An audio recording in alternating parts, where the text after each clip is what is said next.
Hoje você vai saber qual a verdadeira história por trás do Natal. O que trouxeram a todos esses milênios para cá é a verdade sobre o Natal. Devemos comemorar o nascimento de Jesus Cristo. A Bíblia, que é onde nós buscamos conhecer as coisas sobre Yahushua HaMashiach, mais conhecido como Jesus Cristo, nela nós não encontramos a data do nascimento do Messias. E então, por que se comemora o nascimento de Cristo? E por que se comemora em 25 de dezembro? O Natal no dia 25 de dezembro, na verdade, ninguém deve comemorá-lo, pois ele não é bíblico. Por acaso você já achou o Natal na Bíblia? Mas é claro que um dia o Messias nasceu, e foi um fato tão relevante que dividiu a contagem do tempo em dois, ou seja, AC e DC. E esse acontecimento não se acredita somente pela fé, é um fato. De fato, o Messias veio a essa terra. Como não tiveram como negar isso, inventaram o Papai Noel, as renas, os duendes e os presentes para confundir o real sentido do Natal. Com isso, as crianças crescem acreditando que Papai Noel existe e, à medida que vão crescendo, descobrem que o Papai Noel, na verdade, nunca existiu e que tudo era uma farsa. Subliminarmente também passam a não dar muito crédito a Yahushua HaMashiach, que é o Messias, como se ele também passasse a fazer parte desta farsa toda do Natal. E isso é muito sério, pois trata-se da fé.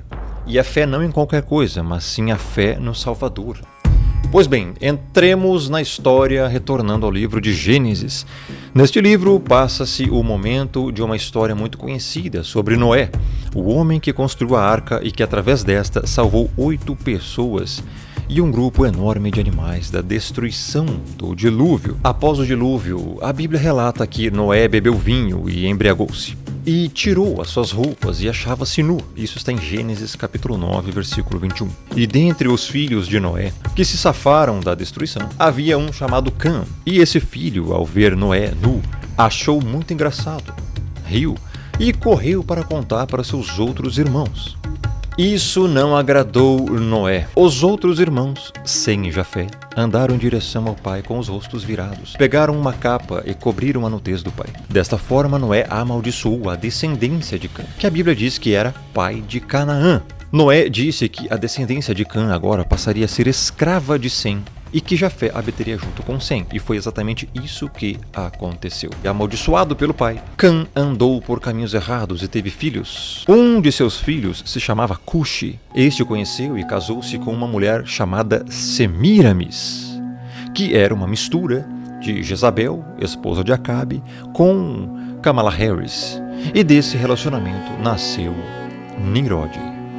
Nimrod foi a personificação da rebeldia. Podemos dizer que Nimrod foi o primeiro ditador da história. Como está escrito em Gênesis 10:8, ele construiu diversas cidades e a mais famosa se tornou a Babilônia. A Torre de Babel nasceu nesse período. Ele foi o primeiro líder a se auto-intitular Deus. Nesse avanço de Nimrod como senhor do mundo, já naquela época, construindo as cidades, juntando as pessoas em grupos num lugar só, Nimrod cultuava a quem ele dizia que era ele próprio. Nesse caso, o Sol. Ele se intitulou como sendo o Deus Sol. Esse homem, não ficando apenas nas aberrações que fazia, nas idolatrias que promovia e nas orgias que praticava e incentivava, se apossou da própria mãe. Ele fez a própria mãe de sua mulher, Semiramis, então deteve para si o título de deusa. Porque se o filho e marido ao mesmo tempo dizia que era Deus, ela também, como mãe e mulher dele, também dizia que era deusa. Inclusive, ela mesma buscava reverência para ela como se ela fosse a própria lua. O tio-avô de Nimrod, Sem, o matou, despedaçou-o e separou seus pedaços. Então Semiramis, a sua esposa e mãe, pensou: um Deus não morre, um Deus não pode morrer, eu não posso perder o meu poder. E ela contou uma história de que ele não havia morrido e que ele simplesmente havia ido para o lugar dele, que era o Sol, e falava que ele era o Sol. Nimrod é o patriarca dos senhores do mundo, que estão aqui nos nossos dias atuais. Todos eles são das descendências vindas após Nimrod, e os senhores do mundo são os seus seguidores. Por isso o símbolo Illuminati é a pirâmide com o olho que tudo vê, pois o olho que tudo vê também simboliza Nimrod. Nesse meio tempo, então, ela fica grávida. Mas como poderia? Seu marido, que ao mesmo tempo era filho e era o Sol. Então ela contou mais uma história mítica. O Deus Sol me engravidou. Vou conceber um fruto do espírito do Deus Sol. Mas, na verdade, é mais do que óbvio que ela tinha feito um filho fora do casamento. Semiramis era uma mulher que não valia nada e hoje é homenageada por todo o mundo. Após a morte do marido, grávida, dizia que seu filho que iria nascer era o Filho de Deus e colocou nele o nome de Tamuz. A Bíblia fala de Tamuz em Ezequiel 8:14-18. No verso 14 diz: levou-me à entrada da porta da casa de Yahuá, do Criador, que está no lado norte. E eis que estavam ali mulheres assentadas, chorando a Tamuz. Disse-me: vês isto, filho do homem? Verás ainda abominações maiores do que estas.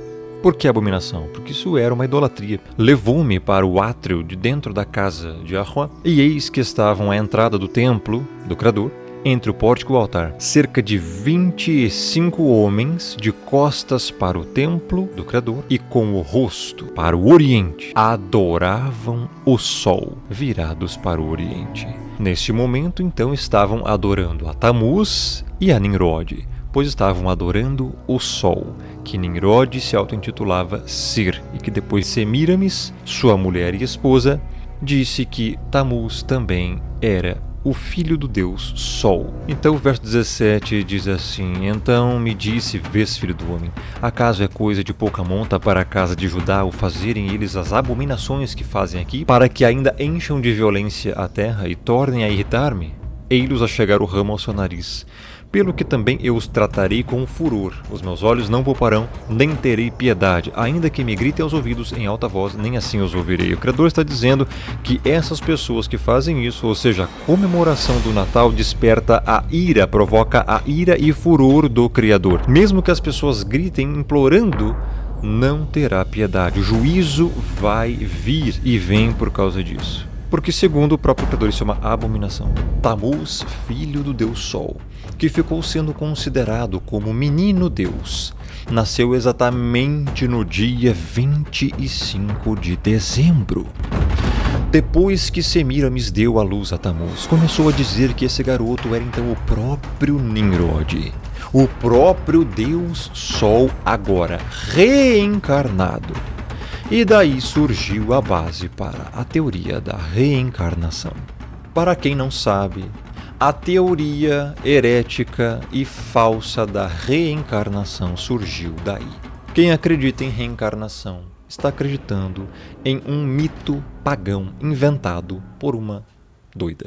Eu sou rica! Numa certa vez, o garoto Tamuz estava no mato caçando e acabou morrendo, mas não se sabe de quê. O seu corpo ficou em cima de um tronco apodrecido.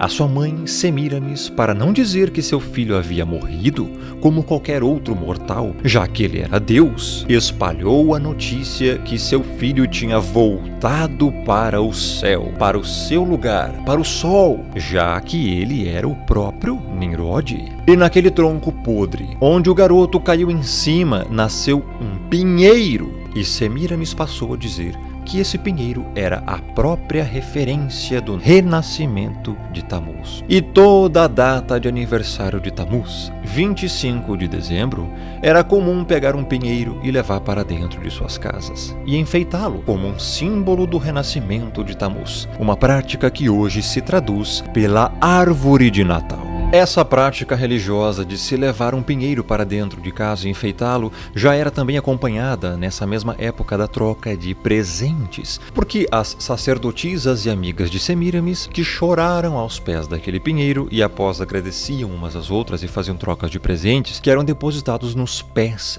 desse pinheiro. E daí surge o hábito de se trocar presentes no Natal. A própria Semíramis começou a criar o hábito do confessionário. As pessoas deviam se confessar a ela e às suas sacerdotisas para ter os seus erros perdoados. Dessa atividade surgiu a crença errônea de se confessar para padres e o símbolo da justiça, porque o que as pessoas faziam de bem e confessavam era colocado de um lado da balança, e do outro lado da balança, as coisas que as pessoas não faziam de bom, ou seja, de ruim, era colocado do outro lado do prato da balança. E aí haveria que ter justiça para qual lado da balança pesaria mais. É por isso que até hoje o símbolo da justiça é Semíramis. Da crença e das organizações de Semíramis surgiram todos os fundamentos para tudo o que se diz respeito à religião ainda nos dias de hoje. E dando sequência ao assunto sobre quem é a mulher da nota e da moeda brasileira e quem é a mulher da Estátua da Liberdade,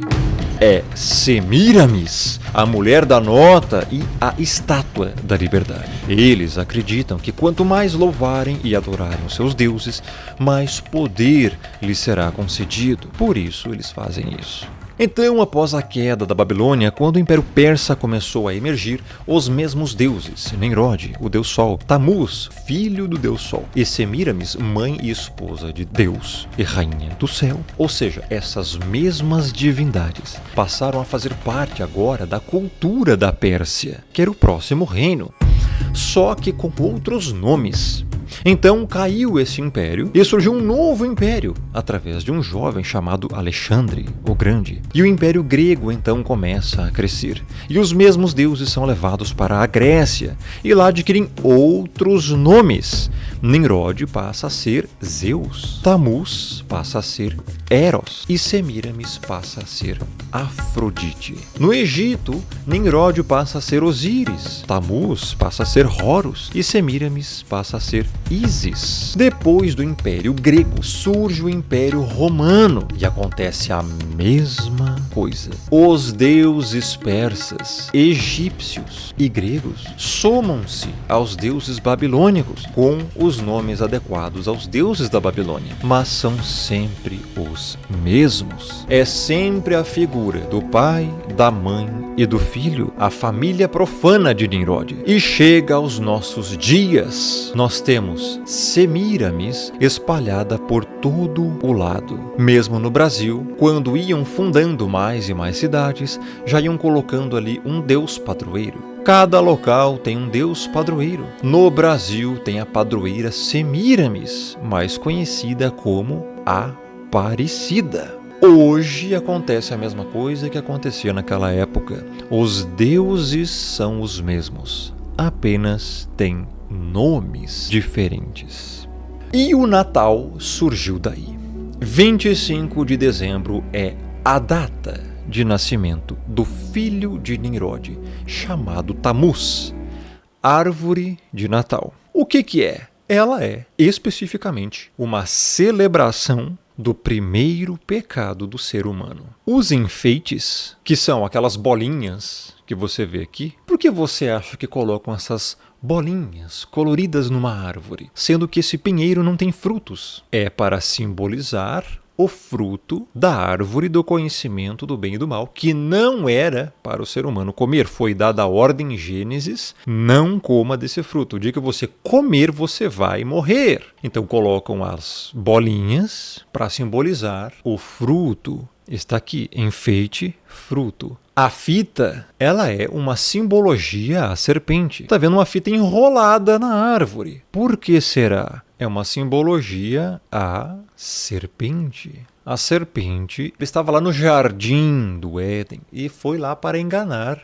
Eva. Por que você acha que as pessoas fazem isso aqui exatamente assim? Tem que ter as bolinhas, tem que ter luzinha, tem que ter a fita. É exatamente uma celebração do primeiro pecado do ser humano. É a árvore de Natal. Também. Você acredita em coincidências? Você vê a semelhança total. É um ritual satânico. Esse é um dos significados ocultos da árvore de Natal. Então, quando você coloca uma árvore de Natal na sua casa, você pode pensar assim, não, mas não tem nada a ver, eu não estou celebrando pecado nenhum, é só uma tradição. Ah, exatamente. Quem te disse que certas tradições também não são pecado? Quem te disse que certas tradições também não são idolatria? Quem te disse isso? É a tua cabeça, é o teu achismo? Você pode dizer assim, ó, não, mas eu não vejo pecado nenhum. Sim, isso é teu achismo, essa é a tua opinião. Não significa que não é pecado, nem idolatria, nem errado. Não significa que você não está desagradando o Criador ou provocando a ira dele. Pelo contrário, você está provocando a ira do Criador. É o que a Bíblia diz, não sou eu. Tá aqui, ó. Em Jeremias, capítulo 10, a gente já encontra isso. Há muitos milênios atrás escrito. Verso 3. Porque os costumes, ó a tradição aí, ó.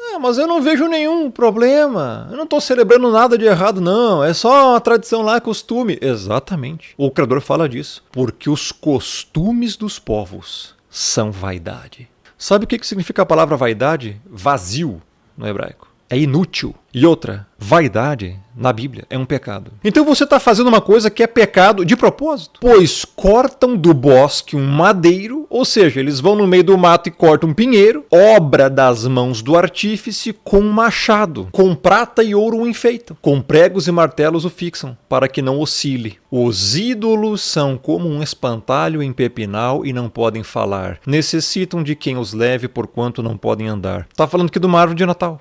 Inútil. Um ídolo. Não, mas é só uma árvore de Natal. Um ídolo. Não, mas eu não estou fazendo nada de errado. Um ídolo. Você sabe o que é isso aqui? Isso aqui é um calendário totalmente pagão. É exatamente os costumes dos povos, que não tem nada a ver com o Criador. E certo mês, certo período, é o chamado Yul. Você então tem os povos com essa árvorezinha de Natal aqui, toda enfeitadinha. Temos o outro período aqui, ó, de Halloween. Temos os outros períodos aqui, ó, a Páscoa, ó, os ovinhos, que não é a Páscoa bíblica. Aqui a adoração ao sol. Então tem tudo que é isso aqui. Tudo pagão. E tem um mês específico que é Yul.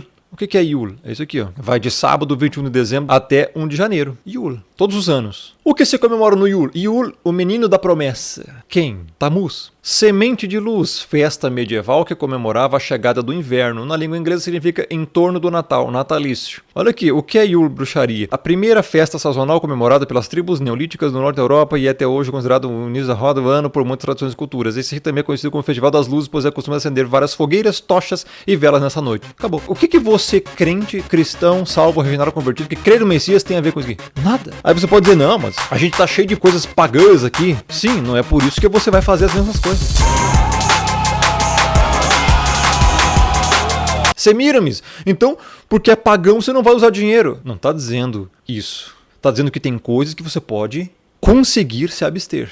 E festas pagãs são uma delas. Você não é obrigado a comemorar Natal e nem ter árvore de Natal em casa. Isso é paganismo. Você está fazendo costumes dos povos. Agora, dinheiro é uma coisa que você usa para pagar. O Messias usou dinheiro. Quem é que estava lá na moeda? Não era César? Dê a César o que é de César. E aí? Agora, porque tem semiras que você vai deixar de usar. Você não está compactuando com a idolatria deles, mas você tem que sobreviver. Agora, comemorar Natal não é sinônimo de sobrevivência. Você pode optar em comemorar ou não, em ter uma árvore de Natal ou não. Se você opta em ter isso, esse descrente e salvo, tá aqui, ó. Celebrar feriado pagão e afirmar que está honrando o Messias é como ter um caso e afirmar que está honrando a esposa. Conversa essa de você se dizer crente, salvo, convertido. Eu honro o Messias, eu creio no Messias. Tá, mas comemora feriado pagão? Como assim, cara? Corte rápido. Faca. É Tramontina. Coisa que não tem nada a ver com o Criador. Você tem um relacionamento com o Criador ou não? E se você diz que tem, mas comemora feriado pagão, tem árvore de Natal, é a mesma coisa que você estar casado e ter um caso com outra mulher. Pior ainda. É você ter um caso e afirmar que está honrando a esposa. Não, eu sou crente aqui, eu obedeço a Bíblia. Beleza. Mas vou comemorar o Natal. Valendo R$500. Mas isso é uma heresia. Ou você é casado com o Criador, assim como a igreja é a noiva do Cordeiro, não é? É. E aí, como é que faz? Ou você é a noiva do Cordeiro, ou você está adulterando. Corte rápido. Os dois não dá. Quer dizer, talvez dê, né? Porque a noiva peca. Então você está pecando. Lascou. E é um pecado grave. E hoje a gente vê o quê? A maioria das pessoas comemorando o Natal. Árvore de Natal.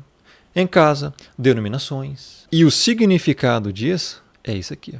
é a celebração do primeiro pecado do ser humano, cara. Parou pra pensar nisso? O que você tá colocando bolinhas de enfeite na árvore de Natal? Pra quê? Pra simbolizar o fruto que não era pra comer. Pra que você tá colocando a fita em volta? Pra simbolizar a serpente que enganou a humanidade. Satanás. Os presentes de Natal, as sacerdotisas de Semíramis davam pra homenagear Tamuz. E o pinheirinho é onde nasceu, no local que Tamuz morreu, no meio do bosque. Não tem nada do Criador aqui, nada do Messias aqui. E as pessoas botam isso em suas casas e dizem que são crentes. Como é que faz? Não dá, cara. Mais pessoas estão dispostas a morrer em pecado defendendo suas tradições pagãs do que morrer proclamando arrependa-se, porque o reino dos céus está próximo. Sabe o que é isso, pessoal? Isso é falta de zelo pela palavra. Tem a ver com a desobediência. A árvore de Natal é sinônimo de desobediência. Você está declarando que você é um desobediente à palavra. Você está se autoconfirmando que você não obedece à palavra. Não obedece ao Criador. Não tem dois termos. Eu obedeço ao Criador, mas tem uma árvore de Natal na sua casa. Você não obedece. Corte rápido. Faca é Tramontina. Não está sendo o servo bom e fiel. Entenda uma coisa. Evangelho não é assim, vou viver do meu jeito, vou acreditar no que eu acho que é certo da Bíblia e o resto é resto. Gente, isso não é evangelho, tá? Evangelho tem um monte de não aqui.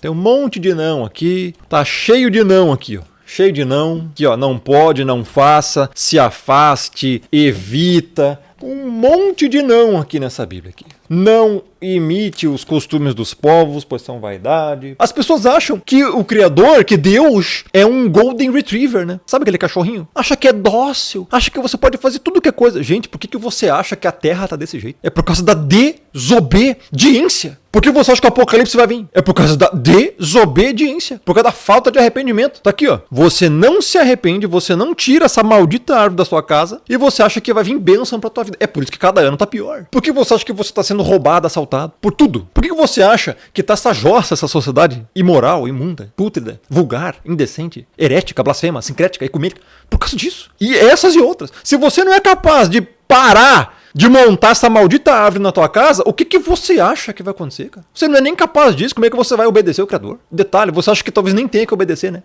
Aí lascou. Você acha que nem precisa obedecer o Criador, cara? Olha quantos mandamentos tem a Bíblia. Você pratica os mandamentos que o Messias falou? João 14, 15 e 21. Se me amais, guardareis meus mandamentos. E aí?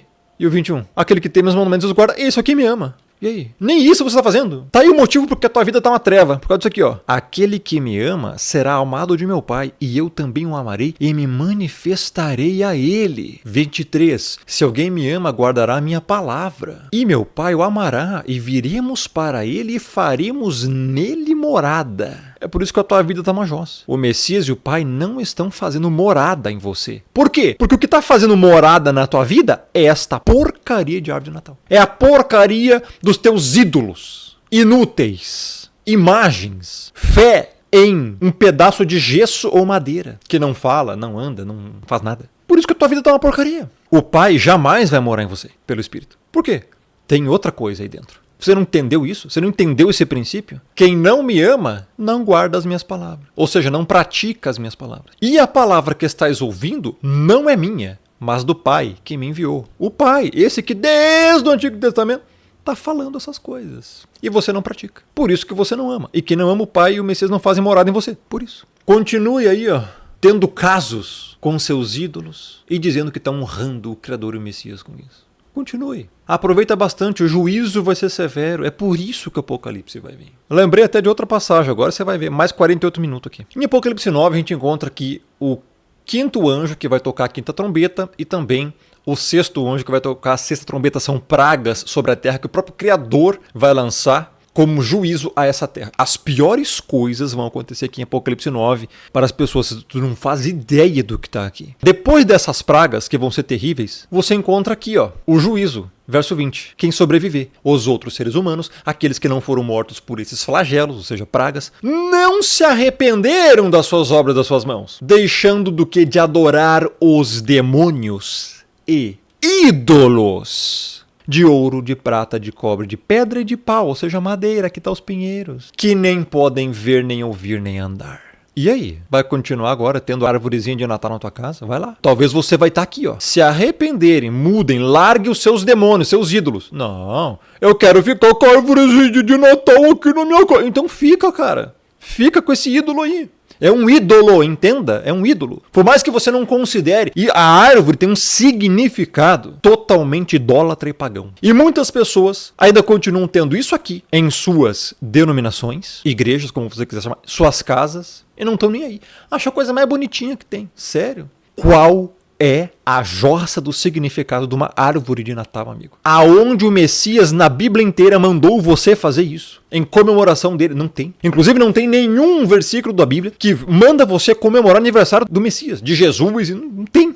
É paganismo puro. Tá tudo deturpado. E você vai continuar tendo essa idolatria com você. Sério. Por mais que não signifique nada, meu irmão, na tua cabeça, não é a tua cabeça que manda, amigo. São os fatos. Tudo que você tem dentro da sua casa, se for algo que causa a ira do Criador, vai trazer uma maldição pra tua vida. E você não faz ideia da limpeza espiritual que acontece quando você se livra de todas as coisas pagãs e inúteis, que são coisas que irritam o Criador. Você não faz ideia. Infelizmente, hoje vivemos num tempo de apostasia onde as pessoas vivem meia boca. Estão no meio termo ainda. E aí é triste, né, pessoal?